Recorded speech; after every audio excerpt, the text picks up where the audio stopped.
Hello, good evening everyone. Welcome back to my new audio blog. आप सबका मेरे audio blog के अंदर हार्दिक स्वागत है। आई होप आप सब लोग बहुत बढ़िया होंगे। मैं RRCQ इनके साथ आपका स्वागत करती हूँ। आज की जो स्टोरी है बहुत ही उसके अंदर सस्पेंस होने वाला है, बहुत ही मजेदार होने वाली है। और ये स्टोरी एक स्टोरी ही नहीं, रियलिटी पे निर्धारित है। इस स्टोरी का जो मेन शीर्षक है वो ये है कि हमें हमेशा अपना लाइफ पार्टनर ध्यान से चुनना चाहिए और कैसे ही आंख बंद करके हर किसी पे भरोसा नहीं करना चाहिए। चलिए अब हम स्टोरी की शुरुआत करते हैं और प्लीज इसको एंड तक जरूर सुने। अगर आप बीच में स्किप कर करके सुनेंगे तो आपको बिल्कुल समझ में नहीं आएगा कि स्टोरी में मेन कैरेक्टर कौन था। चलिए स्टार्ट करते हैं। रात के 2 बजे का टाइम होता है और धीरे धीरे होले होले हवा चल रही होती है, मगर 2 बजे के टाइम भी मैं सो नहीं पा रही थी। एक अजीब सी बेचैनी हो रही थी, जैसे कि कुछ होने वाला है। तभी अचानक से मेरा फोन बजा। एक अननोन नंबर से कॉल आ रही थी। वैसे मैं अननोन नंबर रिसीव नहीं करती हूँ, मैंने नॉर्मली ऐसी कॉलों को इग्नोर करती हूँ, लेकिन उस रात पता नहीं मुझे क्या हुआ, मैंने वो कॉल रिसीव करी। मैंने बोला हेलो। फिर उधर से कोई रिप्लाई नहीं आया। मैंने दोबारा थोड़ी आवाज तेज करके बोला हेलो, कोई है? तभी एक धीमी सी लड़की की आवाज आई। उसने सिर्फ इतना कहा, जिंदगी में कभी किसी पर इतना भरोसा मत करना कि वो भरोसा ही अपनी मौत की वजह बन जाए। इतना कह के कॉल डिस्कनेक्ट हो गई।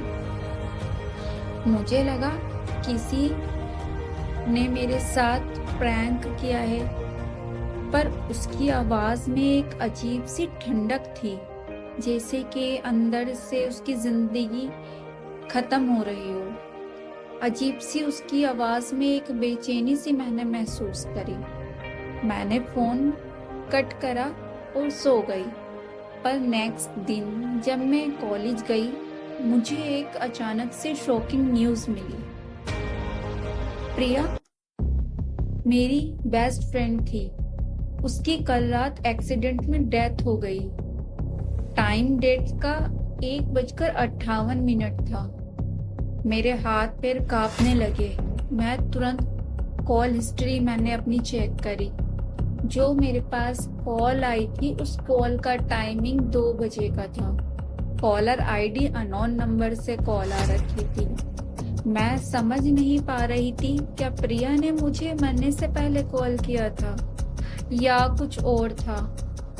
फिर ऐसे ही टाइम बीतता रहा। कुछ दिन बीते, फिर कुछ दिन बाद अचानक से फिर एक कॉल आया। वही सेम नंबर, वही सेम आवाज, अगले नंबर तुम्हारा है। उसने ये कह के तुरंत कॉल डिस्कनेक्ट कर दी। तब से मानो मेरी जिंदगी में अजीब अजीब सी चीजें होने लगी। कभी दरवाजा खुद ब खुद खुलने लगा, कभी लाइट ब्लिंक करने लगी, और एक दिन तो मुझे प्रिया के बैग से एक डायरी मिली जिसमें लिखा हुआ था, मैंने जिससे प्यार करती थी उसी ने मुझे धोखा दिया और मुझे मार दिया। मैंने उस डायरी के आखिरी पेपर पर नाम देखा तो अर्नव नाम था। वही अर्नव जिसे मैं 2 महीने से डेट कर रही थी। मैंने तुरंत उसके घर गई, लेकिन मैंने वहां जो देखा वो मेरी दुनिया हिला देने वाला था। उसके कमरे में मैंने प्रिया की तस्वीरों से भरा हुआ एक वॉल देखा, जिस पूरे वॉल पर खाली प्रिया की तस्वीर थी और उसके सामने जला हुआ एक छोटा सा दिया था, जैसे कि मानो प्रिया को श्रद्धांजलि दे रहा हो। और उस पे एक लाइन का नोट लिखा हुआ था, मैंने उसे दोबारा पाना चाहता हूँ, इस बार किसी भी हाल में। मैं डर के मारे वहां से भाग गई और तब से उस नंबर से ना कभी कॉल आई, ना मैसेज आया और ना दोबारा कांटेक्ट हुआ उस नंबर से। लेकिन आज भी जब मैं फोन बजता है मेरा रात को 2 बजे, मैं कांप जाती हूँ। पता नहीं वो प्रिया का कॉल था या किसी मौत का, मैं आज तक समझ नहीं पाई हूँ।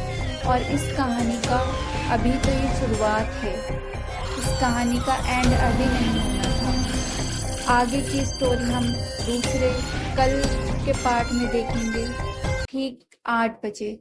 तो अगर आप सब लोगों को ये स्टोरी अच्छी आई हो और इसका आप एंड जानना चाहते हो कि एंड में क्या हुआ, तो प्लीज मेरे चैनल को सब्सक्राइब करें, लाइक करें और मुझे सपोर्ट करें और ज्यादा से ज्यादा इसे शेयर करें। और हाँ, कल रात 8 बजे का जो व्लॉग है उसे जरूर सुने, ताकि आपको पता चले कि इस स्टोरी के एंड में क्या होता है, कौन गलत होता है, कौन सही होता है। अगर अर्नब सही था तो उसकी डायरी में ऐसा क्यों लिखा था कि अर्नब ने मुझे मारा है?